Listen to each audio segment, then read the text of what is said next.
Welcome back, everybody. I'm Tassie, and this is my Shaman Memoirs channel. I definitely want to do a huge shout out to all of you guys who supported Love Tassie. I launched my hair accessories website last week.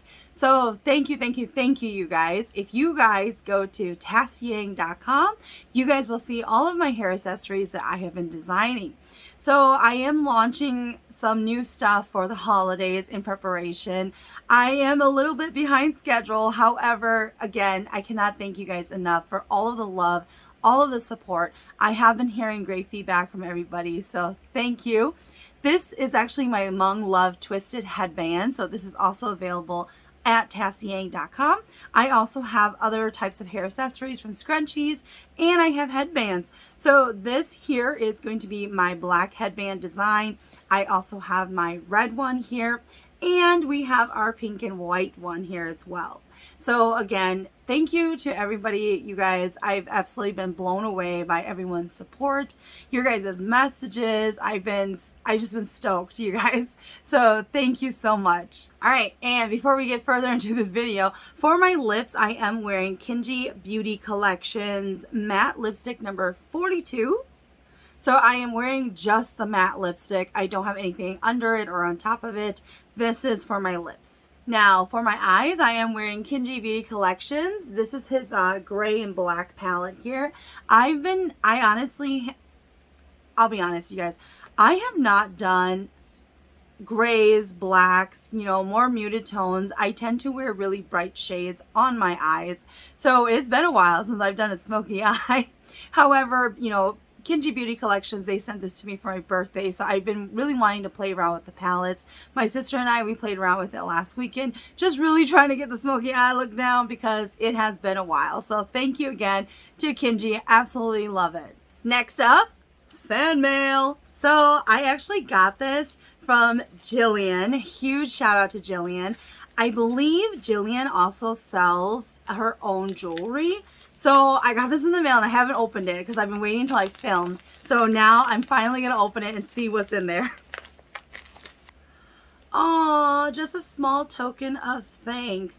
Hi, Tassie. Thank you for braving the world and sharing your stories, experiences, and opinions on the subject of shamanism.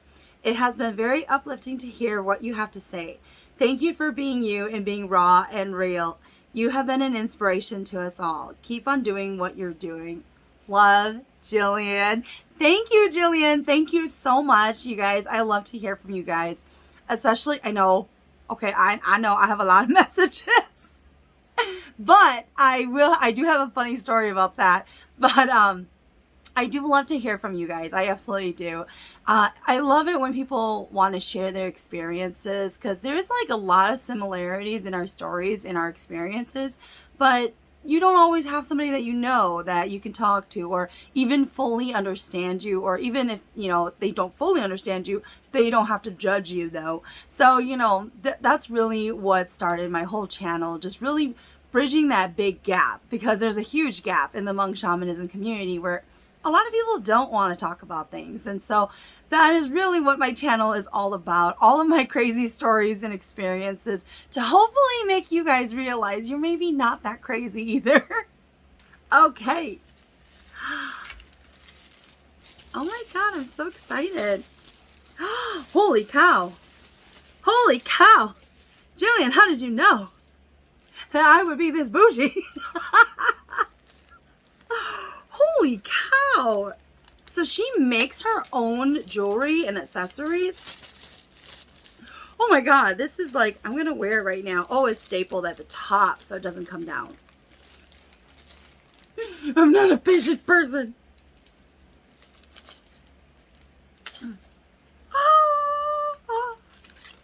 I gotta wear these right now. But first, just so you guys can see what they look like, so I stop moving it around. Look at how beautiful this is, you guys. It even goes with my little accessories. Okay, I'll stop. This is so freaking cute. Oh my God, I feel like it goes with my lipstick as well. Okay, I do like things that dangle and make a lot of noise. All right, Thank you so much, Jillian. I absolutely love this.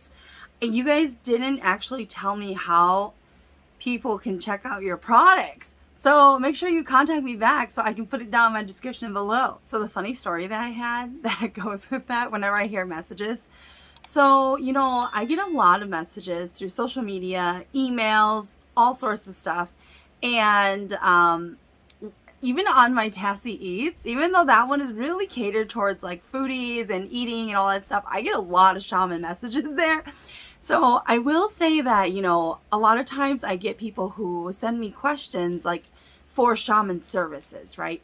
And so frequently I have to tell people, you know, because I get so many messages, I have to tell them, because I don't want to be rude, like I'm totally ignoring you. I have to tell them that, you know, I no longer offer shaman services to the public. However, the caveat to that, I swear I've told you guys in other videos before, but sometimes when people have spirit guides who are really freaking needy, they won't leave me alone. So recently, somebody had messaged me just asking, you know, they said that they had a shaman look at them and they actually said that they have spirit guides, but they also wanted me to confirm. And I gave them, you know, my standard answer, because I get a lot of these messages. And I said, you know, I don't offer any shaman services. However, you know, I wish you the best on your journey, you know, because it's exciting, a really exciting time for anybody who is really going to commit and go into their shaman journey, right? But this guy, his spirit guides would not leave me alone. So literally hours have passed, you guys. It's probably been 4 hours. And they won't stop. So finally, I just pull up the messages and I click on it. And I'm like just telling him, like, you know, okay, I give in. Okay, like, because, you know, even though I don't offer shaman services to the public in the traditional sense, because I don't have a shrine up, because I'm still a shaman and because I still hear and see things, it's like they still come and talk to me. And I'm like telling him a lot more than I would have, you know, because they just wouldn't stop. And usually they go away once I actually do what they freaking want me to do. So, you know, I just basically told him all sorts of stuff that they're telling me, and he really solidified and confirmed a lot of the stuff that I was telling him. And I was just like, okay, really now, good luck to you. But it was just really funny because there are frequently there's times when I do get messages and I have no intention at all of responding in a shaman service way, but I still get those kind of messages that come through. So there's times where if my spirit guide really likes someone else's spirit guide, they are more inclined to give them the answer. Same thing with, you know, if I feel kind of bad for somebody, then I do respond as well. However, you know, it is just sometimes, it is not every time, you guys. Don't flood me with messages. Now, I already have a lot I still can't get through. Okay, so in this video, we're going to go into a little bit of story time. And then I'm also going to touch base on my last video when I launched Love Tassie. We talked about tarot cards. So I was asking you guys, what do you see, feel, or whatever, what's happening to you when you do tarot cards, right? And don't forget about the giveaway, okay? It's going to be on November 10th. You guys still have time. From when this video uploads, you guys still have time to share my original post from my Halloween special. And a caveat on that, you guys, I seriously was like, really, Tassie? Because, like, I wore really intense makeup for the Halloween special. So all over Facebook, all over social media, I see that hideous photo of me everywhere. Yeah, I was like, you should have thought of this through, Tassie. But anyways, share that post. And then go and like and follow Love Tassie on Facebook. You guys can see all the description, all of the links, everything will be down below.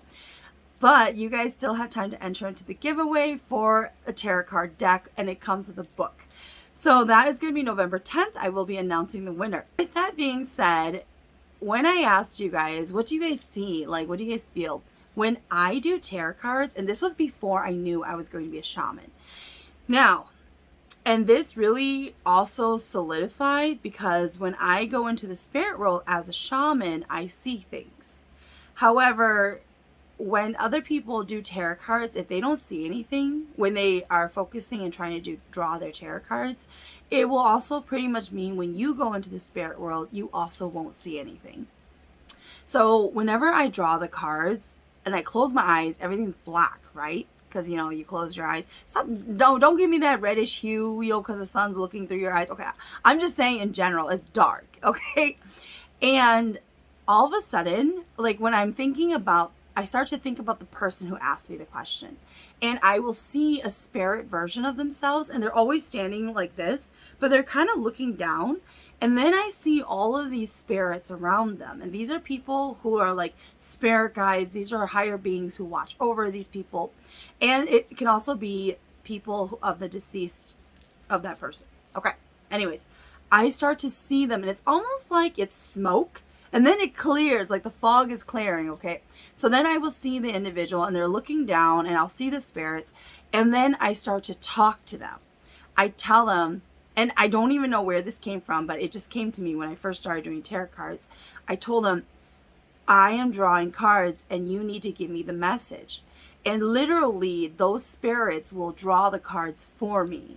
Because remember, you guys, I was a vessel for a long time as a kid, where when I was younger, I would just sit there in a circle with a bunch of ghosts, and then they would all come through me, you guys. I know it sounds really creepy and scary, but yes, I did this a lot when I was a kid until I became older, and I knew I probably shouldn't be doing that. So anyways, so they would then draw the cards for me, and then they would give the message. So that is what I see when I do tarot cards, because I'm going to pull that person's spirit. And I will say, I have done tarot cards where someone else, because this person, this third party, doesn't know who I am. But my friend went and told a bunch of people, and they were like, oh, ask your friend to draw my tarot cards too. And then, you know, because people are used to Hmong shamanism, where you have to be in front of the shaman has to see you, they need like your name, your date of birth. Every shaman will require different things, right? However, I never need to see a photo of you, okay? I don't even need to know your name. As long as that person thinks of you, I can find you. So that's kind of how it works for myself, okay? So literally, I have a friend, a really close friend, and she knew somebody who knew that I did tarot cards because she was friends with this person. So the third party asked my friends the question. My friend in turn gave me the question. I do not know anything about her friend. I don't know what they look like. I don't know what city they live in. I don't even know how old they are. So and then that's how I was able to do the cards as well. So that was really interesting, where, you know, I started to understand that tarot cards were really just a tool. It's just a divination tool. Now, I ain't talking about the Ouija board, okay? Because somebody had commented about the Ouija board, and I'm like, wow, I never said anything about a Ouija board. So again, tarot cards, it's really just a tool. Ouija board is also a tool, sure, but it's I feel like tarot cards, because it is so controlled, in my opinion, I feel as though it is controlled by the person drawing the cards, because it is up to the ability of that person, right, to make that connection and to draw the cards based off of the feelings, based off of what happens when they're drawing the cards. Remember that magnetic pull I mentioned? Some people will just feel it in their gut when it's time to pull the cards. Now, Ouija boards, though, okay, I'm gonna say this just to let y'all know. If you are somebody who knows how to enter the spirit world easily, you've been there, you know, like, okay, let's just say you're an experienced master shaman, okay? You can use the Ouija board safely because you know what to do to activate it safely. Those who do not know and believe it to be a game, Hasbro, that is where you open up the gates to anything, that anything can connect, okay? Because Usually with the Ouija board, it takes more than one person. Personally, I do not recommend communication into the spirit world with more than one person, especially if either parties do not know what they're doing. If the parties know what they're doing, they can control the scenario. But if they don't, you may feel very secure in your abilities with the spirit world, but what about the other person? They're still coming through. It's still a gateway, okay? Now, the more people involved, the stronger the communication is going out, you guys. I'm just saying, in case y'all didn't know. Like, so the Ouija board does work. The repercussions, though, it depends on the people using it, the intent, and what's around when you're using it. Okay, so just, you know, I'm getting itchy, man. Just be careful with the Ouija board. Am I scared of the Ouija board? I am not afraid of the Ouija board for myself. If I was using it, I wouldn't be afraid. If other people were involved trying to use it and I'm around, and even if I'm not playing it, I am deadly scared of the Ouija board, okay? Because again, it goes into the intent of the individuals, and if they don't know what the heck they're doing. I'll be honest, my brother, he has the Hasbro game of the Ouija board. He has played it. However, a lot of people but he doesn't want to play it in his own house. He wants other people to invite him over and for him to play the Ouija board at their house, which is totally messed up. So, and to date, I don't think anyone's ever agreed. Okay, I don't know, because I know he's played it, but I don't remember in the story where was he playing it and with who. But I remember some crazy stuff happened afterwards. So even he doesn't play with it alone, you know. So it's one of those things where you're aware that it could work, or that it has certain something, but you can't explain it. So you do have a sense of fear of it. So at least he has that. Okay, so story time. So this happened about 2-3 weeks ago. I'm sorry, you guys. It's already November. I cannot believe it. Time is just flying by. This happened sometime in October. Okay, I want to say towards the beginning of October. So you know how I always tell you guys that your spirit guides, they really, really know you very, very well. So I remember. Okay, first let me tell you guys the first part. Okay, sorry, I'm gonna get everything organized. I swear. So one of the things that was brought up to me was, who do I talk to? Like, who am I talking to? You know, like even now, if I'm sitting here and I ask a question for my spirit guides, who am I talking to? So just to clarify, because a lot of people ask this question about how many spirit guides do I have? Like, what do they look like? What are their names, etc., right? So first off, the naming part is on you. If you don't know how to call them, they are not your spirit guides. Because if they are your spirit guides, you will know their name. You will. Trust me. Okay, like, I didn't believe it either. But trust me, you will know their names. What I call them is going to be different from what you call them. And the reason for that is honorifics. In the spirit world, for myself, this is my belief, y'all, okay? You don't have to believe me. There are honorifics and terms that you use when you are of a certain level. So what I may call your spirit guide is very different from what you call them, okay? Same thing with, you know, I would say your son or your daughter, not my son, my daughter, okay? So that's kind of what I'm saying. Some teachers are able to tell their students the name of their spirit guides, right? If the student is struggling. However, that your teacher will not name all of your spirit guides for you, because if you are meant to have them, they will come. And they will tell you their name, because if you ask your spirit guide for the name, they need to tell you their name, because it's kind of like they don't go against a direct order kind of a thing, right? If they do, I question those spirit guides. I'm just saying, you guys. I'm not trying to make it seem really scary, but just be wary in case that is happening. Okay, just be careful. If your spirit guides are not listening to you, there's 80% chance something is wrong. Okay, Anyways, we're going to move on because that will spiral us down. Okay, so we're going to move on. So when it comes to my spirit guides, right, you can't really count them. I've talked about this before. There's just too many of them. However, you will know what type they are, what their abilities are, when you would use them, when you would call them, okay? Now, think of it as a group of people. Like, let's say, you know, you're in high school, right? You will have like a class president.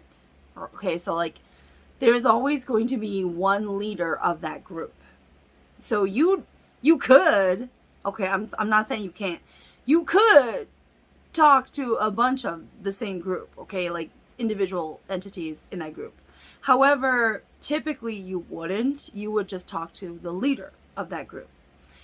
But I'm going to go a step further and tell you, I typically don't talk to the groups, like the group leaders, okay? Because of where I am positioned in the hierarchy, I don't talk to individually. Oh, let's think of it like a corporation, like a job, okay? So you have the department and then you have the manager. Now, usually there is a middle manager. Now, the middle manager manages multiple departments, okay? And then you're going to have the actual department manager who manages the whole department.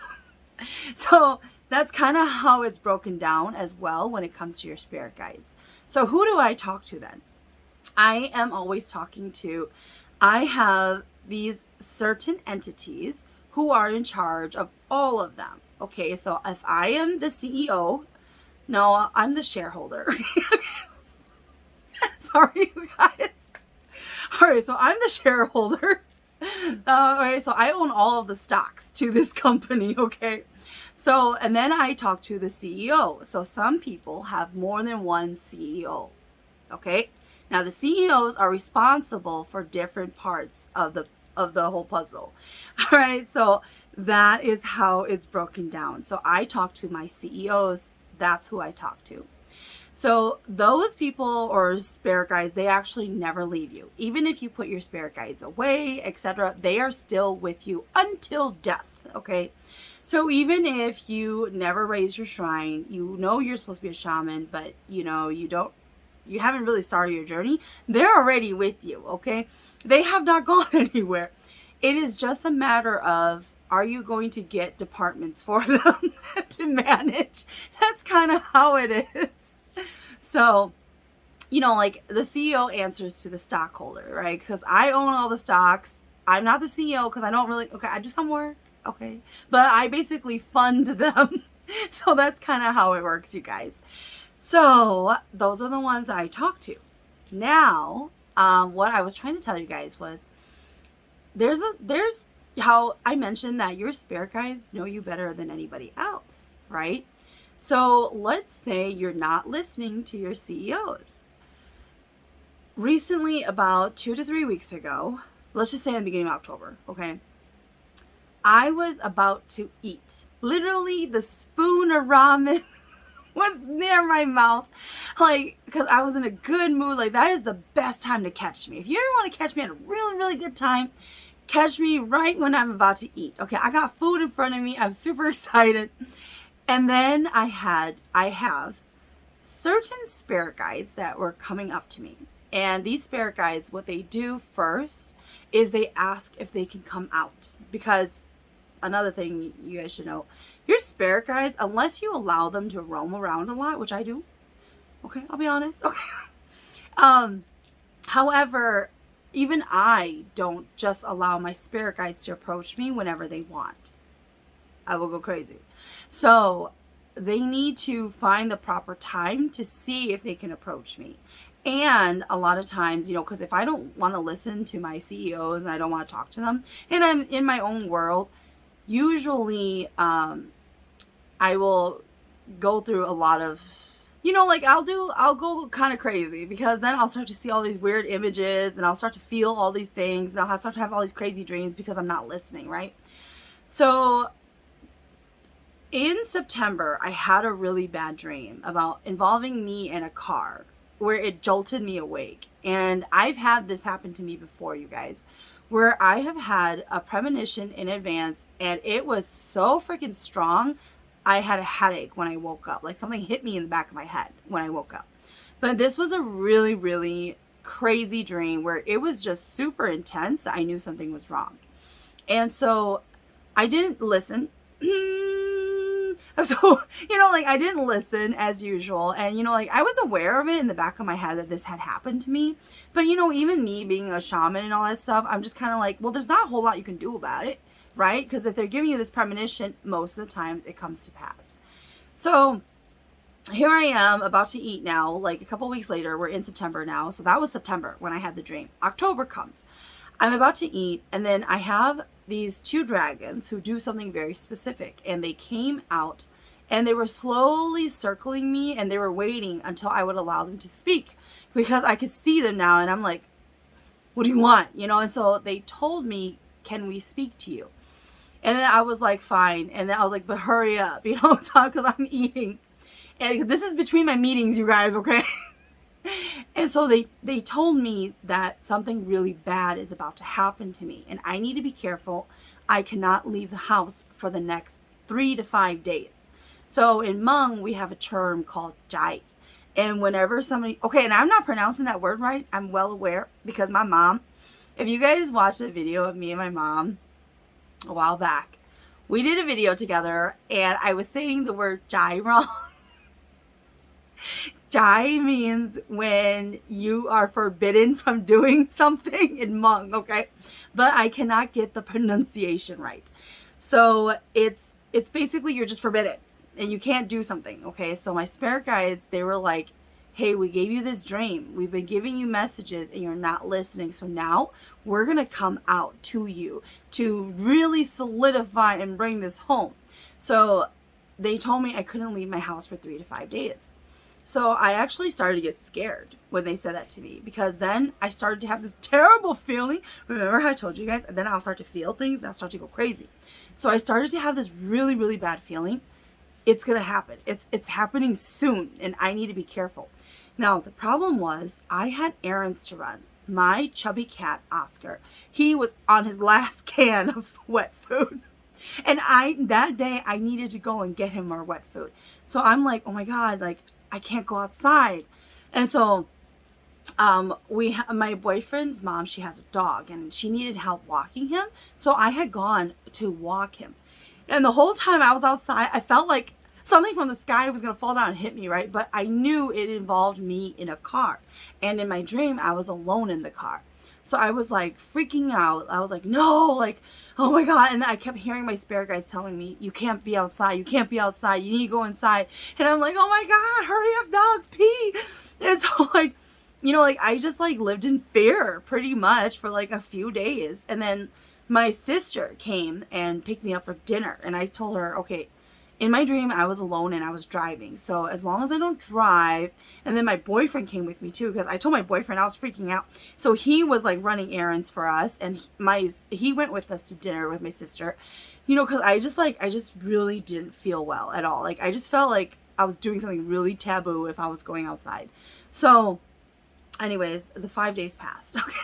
All of that drama building up. The 5 days passed. I did not drive anywhere. I did not go anywhere. And then the moment passed by, like insanely, like it was just insane, you guys. So all I'm trying to say, the story time was, I have never had my spirit guides do this, where they actually physically come out and they're asking for my attention because I don't listen. Okay. So, that's definitely, I'm very thankful, even though I know a lot of times I don't listen. And the reason why I don't listen, and I'm looking at them right now because I'm trying to talk to them, I don't always listen because they're going to drive me crazy, you guys. Now, I will say that recently, my sister and I, we were together, and I remember, because she loves to watch my Shaman Memoirs videos, and we were talking about the last video that I had uploaded about, are you feeding your spirit guides, right? And how, because I wanted to go to Burger King.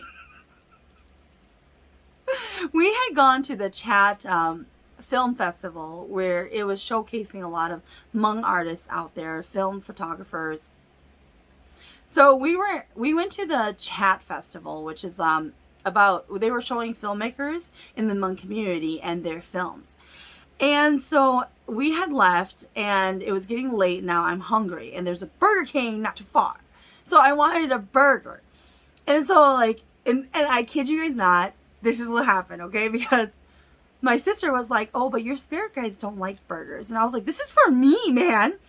And then my other sisters, they are still in downtown St. Paul. They were doing something and they wanted us to go ahead and come back and pick them up later. But they didn't know how much later. So we were literally about to pull up into Burger King when our other sister calls us and is like, hey, I'm ready. Can you guys come back and get us? So we're like, oh, I was like, okay, let's just go. Because what if they want Burger King too? So we go back and we pick them up. And then after we pick them up, I get this idea to go eat at this Mexican restaurant. And so we ended up eating at the Mexican restaurant instead. But I was like, what were the chances that I didn't get my burger? But anyways, so my sister and I were talking and you know, we were talking about the food and like, you know, trying to help her understand what does her spirit guides like to eat. And then I was like, that's funny. Like, cause she has a sweet tooth. Okay. In my family, mostly everybody has a sweet tooth except for me. I'm not big on sweet foods. Don't get me wrong. I eat a lot of gummy candy, but when I talk about sweets, I'm talking about like baked goods. Okay. I am not a fan of baked goods. I prefer, you know, real food, you know, so, and you know, I would prefer food over chips, even like snacks and stuff. But anyways, so I was like telling my sister, like, man, you must have really a real sweet tooth. Like your spirit guides must like things that are sweet, right? And then I was like, I wonder what they would even like to eat. And then they showed me right in front of my eyes frozen grapes. It was hilarious because I was like, I started cracking up in the car and my sister's driving and she was like, you know, like, what's so funny? And I was like, they're literally showing me that they love to eat frozen grapes because my sister recently had discovered just this past summer about frozen grapes, where it's literally just plain grapes, y'all, and then you throw it in the freezer, you take it out and eat it. So she discovered it and she just kept walking around all day like, these are really good. So literally after that, like the next day, I guess, because she suddenly sent me a picture of her eating frozen grapes. But it was just so funny where I was like, I wonder what your spirit guides like to eat. And it was just a thought of frozen grapes. My spirit guides don't care for it. Okay, so really quickly off topic about the frozen grapes. So I actually tried this at work. I have a lead and she was telling me, because, you know, I like to eat a lot of candy when I'm stressed, right? Whenever I'm about to go into a meeting or I know a bunch of work is about to come down on my team, I just eat a lot of candy. So my lead, she was telling me that, oh, you know, there was something that she saw on Pinterest where you freeze the grapes, but then you put like lime juice on there and then you roll it around in this type of baking sugar that's thick, really thick, okay? So then when you eat it, it tastes like Sour Patch Kids, right? Because you're putting the lime on there to give it that sour taste. Well, I went a step further and I put chamoy and then I put tahini in there too. And then I froze it with a bunch of lime juice. It was actually really good. So you guys should consider trying that. All right, so the last part of my story time before I go. So recently I actually went to go and cleanse the home of my brother-in-law and my sister. They just moved. And so my brother-in-law, he's actually Mexican. And it was really, really interesting because I have never cleansed the home of a Mexican family. And so this is the interesting part, you guys. When I went to go, okay, when I cleanse someone's home, you know, when you cheche, you get rid of all of the old spirits, the bad spirits, you pull them out, in exchange, you burn the spirit money for them. However, in turn, I also call in their spirits to tell them that this is home now, you need to protect it. Because in everyone's home, there is either Ju, which basically is like an owner, or it's a spiritual form though, that actually protects that family in their home. So what we do though is actually call them in, and it was the craziest experience I've ever had because I literally called out Native American spirits. I mean, I was not expecting this whatsoever, so I was very shocked. if you guys look up the history of Mexicans and how that actually all started, you're thinking about the Spaniards, and then you're thinking about the natives that were down in Mexico originally. And so my brother-in-law there, he still has a really strong tie to the Aztecs. And it was just the craziest thing, you guys. So as I was calling the spirits and everything, a lot of it was about the chants. A lot of it was about the sun. It was about the ground. And I was just like, oh my God, it's just like Native Americans. So, and then I literally said the word out loud, ka, so I was just like, whoa, like what? Like, cause like, I don't know these chants. Okay. They just come out of me. So I was like really taken aback, like, oh wow. Like I was not expecting that at all. So it was really interesting because then, we had conversations about what their lineage of shamanism and what they actually do is they actually practice talismans. So with the talismans, they can use that to protect the home as well. And if you guys think about it, for Hmong people, we also do, we actually do it.